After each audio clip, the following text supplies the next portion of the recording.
Public Utilities Commission. That is what George just led us up to. He's calling it the CPUC. So let's look at that. That's a California agency that's going to be deciding whether this project should be approved. He's already told you Cal-Am has spent $1 bazillion not only trying to influence all of our opinions, but spent $1 bazillion on drafting documents, hiring experts to persuade the CPUC that this project is good, it's good for the peninsula, and it's good for Marina. It's not going to hurt Marina. So we, the locals, are the only public relations PR people that we have to counterbalance that at the CPUC. And so that is what we have you here today, is because unless you have your voice heard, this state agency that's to protect us, protect every jurisdiction in the state of California, it's not there to protect Cal-Am. It's not there to protect any one corporation. It's there to protect you and me, our water, our resources going forward. But if it doesn't hear from us, it will rule, because the only thing it has in front of it is what Cal-Am has spoon-fed for it to hear and evaluate. So what I'm here to say is right now is the open time to have comments to this final draft EIR. And we all commented earlier this year, the city has made significant investment into commenting. But it's now one more time. It's one more time when the window is open for us to be our best PR, for all of us to go there and communicate. You can write to them. You don't have to go to San Francisco. You can call, you can email, and we have all that information. We'll address that in a minute. But what are you going to say? What you're going to say is, CPUC, you represent me. CPUC, you need to protect our water. Cal-Am, very easy message. Cal-Am has no water rights in the Salinas Valley groundwater basin. That is a simple sentence that anybody can sit down and write in an email. Cal-Am has no water rights in the Salinas Valley groundwater basin. MCWD could produce the water and they could sell it. But you know what? California state law says Salinas Valley groundwater basin water needs to stay in the Salinas Valley groundwater basin. So why does Cal-Am get to come in and steal it? Well, I want the CPUC to answer that question. Why would you approve a project when your applicant cannot demonstrate water rights? Very simple principle to put in a communication. That's one of the communications that each and every one of us need to be saying as part of our PR campaign. Approval of the project will inflict unmitigated harm on our city. So here we are. Our water is the Salinas Valley groundwater basin. Everybody has seen these. This is unrefuted, undisputed evidence. Everybody in the county sees these maps of saltwater intrusion. Everybody in the county, every expert, every hydrogeologist, who are the experts that look at water, agree we've got saltwater intrusion. And that this saltwater intrusion has been a problem for 70 years. So those colors moving inward in the 180 aquifer and the 400 aquifer, which is where this project is going to draw its water, those colors doesn't mean the saturation of salt. Those colors mean movement. So starting out in the early years, it was very close to the coast, and now it's moved inland and inland further and further. What causes that? Overpumping. What causes that is that our demands, City of Marina, all of the area that's Salinas, farming, everybody, that what we're pumping out of those aquifers, we're pumping more water than those aquifers can supply. So when that happens, you take out the pressure of the fresh water, the seawater rushes in. So now Cal-Am is asking the CPUC, based on their hydrogeologist experts, to say, well, if we put our straws strategically in these locations, it's going to have a different impact. I beg you to use your common sense. If this has been happening for 70 years, and every hydrogeologist that has the legal right to pump thought that we could put our straws in strategic locations and have a different outcome. Why haven't we done that? That's the point, is there are conflicting hydrogeologists. I'm an attorney, I practice the area of the law that's not in this particular area. I can hire an expert to say A.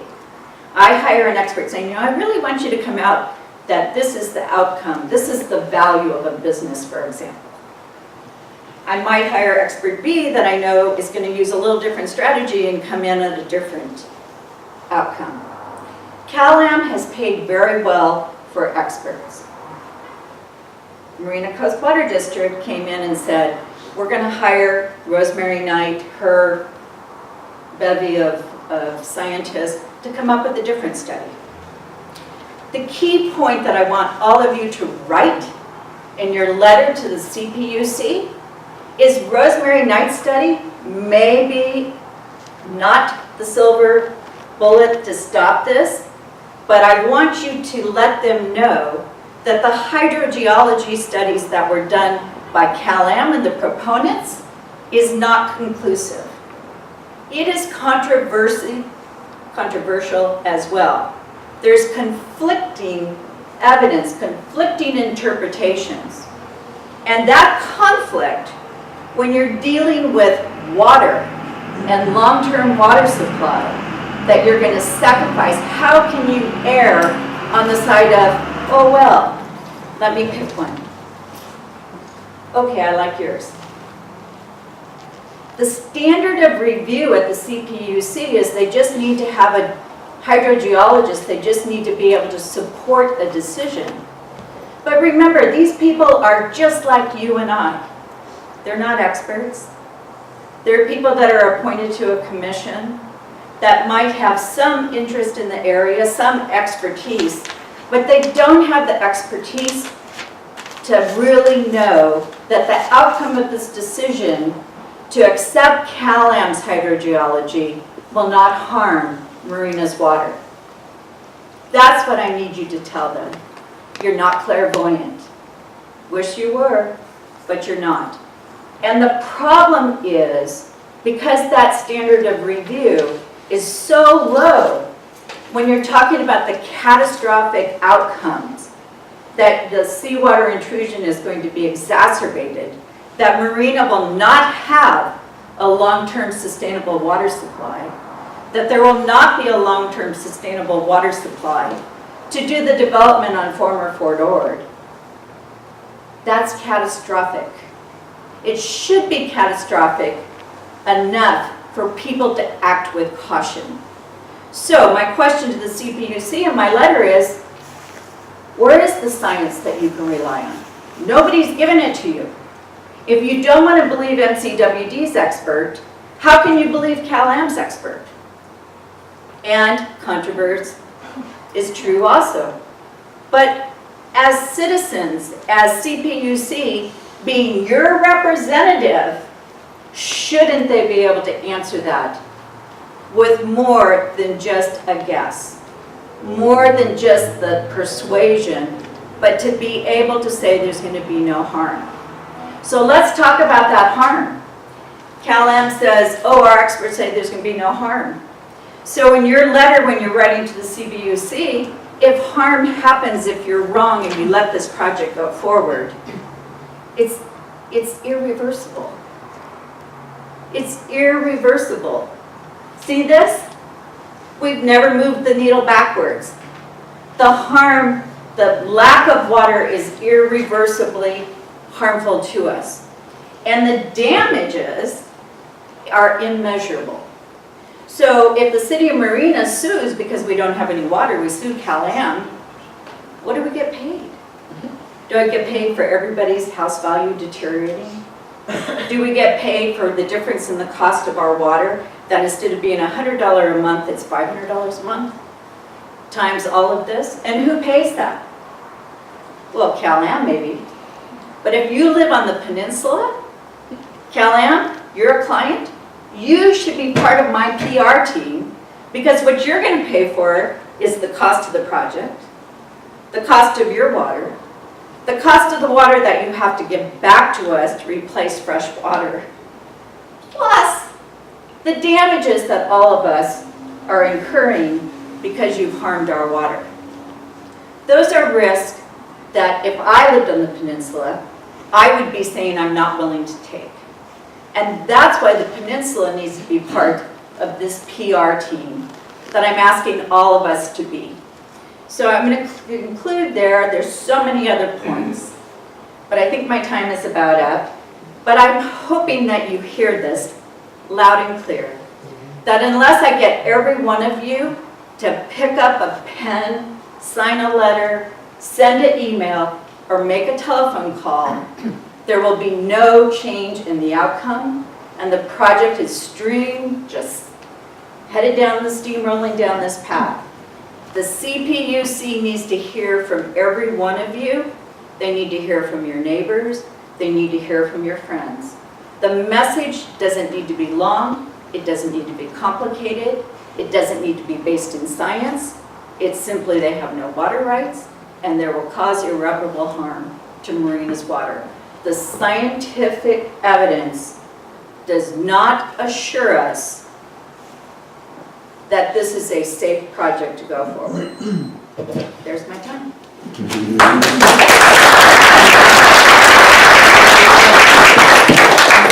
Next, we're going to have any. Yes.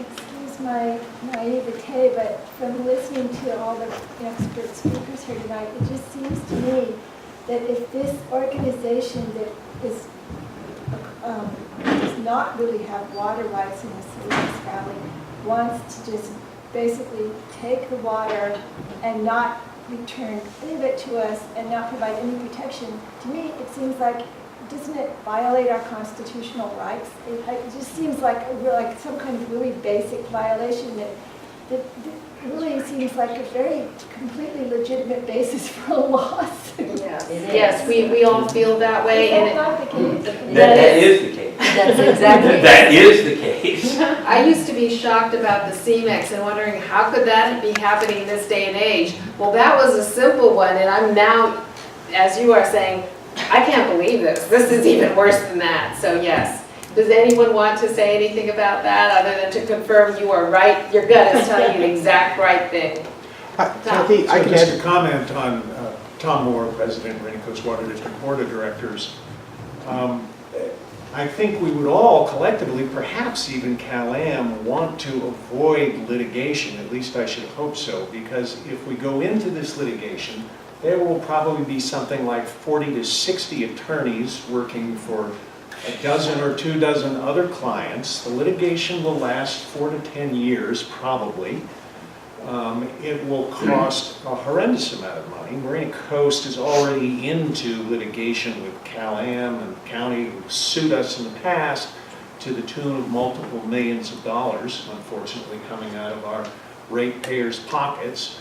And Cal-Am just recently sent us a demand for $1.8 million, which translates into about 25 to 30 bucks out of the pocket of every single person who receives service from Marina Coast Water District and Marina and the Ord community. So we really don't want to go there, and we're trying hard to be regional and not go there. But the advantage is though that it would stall the project.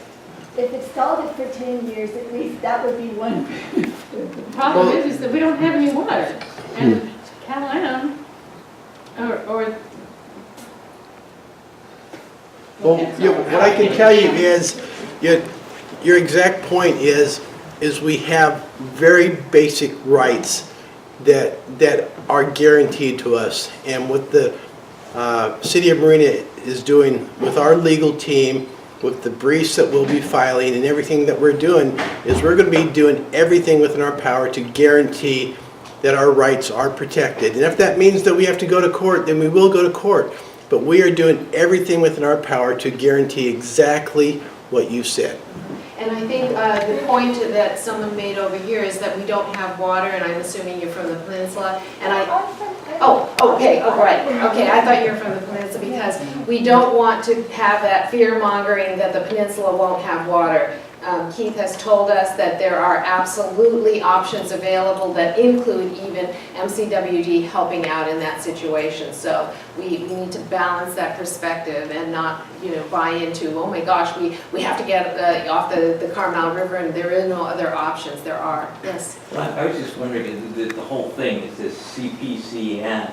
Yes. Is a certificate of public convenience and And necessity. Yes. It's a Now, if it's not necessary to do this whole thing, yes. okay, what is going on now in terms of settlement? Because I think that would be far better, from Cal-Am's perspective, because the litigation is such a waste. Yes. I think the attorneys, somebody's getting bad advice if they're going forward to litigate this, because it's a tremendous waste. And I was just wondering what's going on in terms of settlement, because this could be settled.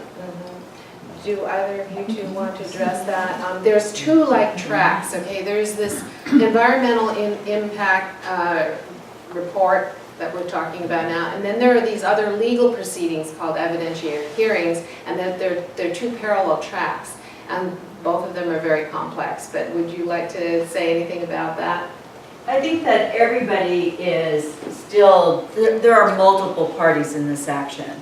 Cal-Am is the project proponent, City of Marina is a party in the action, MCWD is a party in the action, your organization is a party, what's the name? Public Trust Alliance. Public Trust, George's organization is a party, Just Water is a party. All of us are trying to very much avoid the cost of litigation. And all of us have had discussions. We formally set up some settlement discussion process that we tried to pursue, and Cal-Am was at those also, to try to come up with a settlement that's regional, that addresses the issues. Everybody in this litigation, everybody that's parties to the action has one objective, and we all agree on one objective. The peninsula needs water. The second objective we're asking everybody to buy into is the peninsula needs water, but not at the harm of someone else.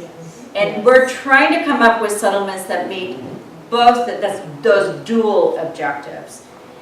If the CPUC, which is on a completely different track, they're not part of any of this settlement, they don't give a darn about settlement. What they do is they follow the process that they have an applicant with a project standing in front of it, asking for approval. That's why this PR campaign, that's why the solicitation from you to say, please slow down, please look at the local interest. You represent, you are supposed to protect our local interest, is so vital and so important. That is slowing the CPUC down to do what Mr. Vandermotten has just said. Let's go to the California State Water Resources Control Board and look at questions that are bigger, like water rights. If the CPUC says this project goes forward, all the 21 parties are aggrieved. All the other 20 of us have some grievance. And it starts a timeline that we have no ability to do anything but to appeal, to go to court, to follow legal procedures. And if that project goes forward, the CPUC, as you've been told tonight, doesn't have any jurisdiction to decide water rights. So they're just skimming over that. We don't need to look at that. We're just approving a project. So the venue for my city, as the city manager is trying to say to you, the venue that I have as a city, the venue that each of you as public members of our public, regardless of where you live, the venue for that is in a court, which requires attorneys. But what we're all concerned about too is that we filed that lawsuit, but in the meantime, Cal-Am's going down the path of getting permits, doing the projects, moving along, and at some point, we've all seen these cases where there's so much money invested in a project that nobody, no court, no commission wants to stop it. So what we're trying to talk about tonight is that this comment period in the final EIR is a place for all of us to insert our voice, that you've heard so many messages, and I'm so happy to hear all of you reciting those messages back to us as presenters, you get it. But you need to put it in writing. You need to put it into that phone call. You need to have the CPUC hear you to enable settlement, if the other 20 of us can come up with something, to have time to have that happen. We all have a role, and we're asking you to act on your role and join us and help us to get to those time to make those settlements. Thank you, and I think that's, well, we have more. You can say they're wrong, but if you want us to, Melody, we'll go for another 5 minutes. I'm really curious about the State Water Resources Control Board issue. Like, can't you get to them soon enough for them to go to the CPUC and say, don't do this? They have represented, apparently there's communications with them by multiple parties, and they're indicating their schedule is so heavily impacted. So, but you have CalAm on the super train saying we need to move forward, this has been lingering. But the other thing is, going back to Kathy's point is, and Keith's point is, there is water to give people. There will be adequate water. PG, Pacific Grove, Carmel, Monterey, there's water to give them that if this takes us 10 years to figure it out, they will turn on their spigot and water will come out for the next 10 years. We've addressed that. We all know that's there. We all can work collectively to provide that water. And the other thing is, in the next 10 years, what's the change in the science? What's the change in the technology? When you actually have a need for this project, there might be completely new methods of getting the water. So what you're saying is the state board is too busy to do their job right now? This is kind of crazy. No, the chair of the state board, I've been up there in Sacramento and Felicia, and she says, what are they doing down in Monterey? Why don't they find out? Well, the thing is Yeah, that there is a tremendous political pressure on these boards, and nobody wants to do it. And essentially, this has been going on not just 2 years, but for 50 years. Was there, Yeah. Michael? So, first of all, I just want to commend every speaker. You were all very inspiring. I'm grateful for the video. It's 90 minutes. Can the State Water Board watch that? Can the PUC watch that? CalAm is watching it. No, I mean, really. Like, to inform the decision makers, this information today was awesome. And so, that video, guys, is gold. West, And right? then just going back to litigation, I don't know if anybody in the room knows the answer to this question. Does CalAm bear the risk? If they go to litigation and spend tens of millions of dollars trying to win, doesn't that pass through to the ratepayers? Do the shareholders bear any risk? So there's no reason for them to fear litigation like everybody else in the room. Right. Okay. Susan? A quick question. Because the State Water Board can make the decisions that may help in this situation, should the public be contacting the State Water Board? That's very much the campaigning that we're asking you to do. So we should not just call the CPUC and write to them, we should be writing to the State Water Board. First things first. Yeah, I got an April Yes. 19th. Right, PUC. But we should also be But contacting. you can send them out on the exact same day. Right, I just want to be You sure, can be a because if hero. those people are the Yes. ones that need to move on this and aren't, then we should put some pressure on them Susan? to do so. On our C4 Just Water side, we had a letter campaign that sort of culminated about 2 or 3 weeks ago. And we did have letters to the State Water Board and to the Coastal Commission, who has also played a significant role in advancing this project. So the letters are on there. To Great. Bill Monning, to Mark Stone. So you can go to our website and you can individually, but we will be having other campaigns as the future unfolds. So again, Michael, thank you for thanking everybody again, but I think we need to close and we need to get everybody, at the tables. And I'm sorry, there's just, It's real quick. okay, Tom, one last thing. We know that CalAm is here to listen to the community and how we might be countering their project. I'm just wondering, if they might allow me to attend their next Board of Directors meeting to figure out how they're going to respond to this objection. You can talk to them afterwards.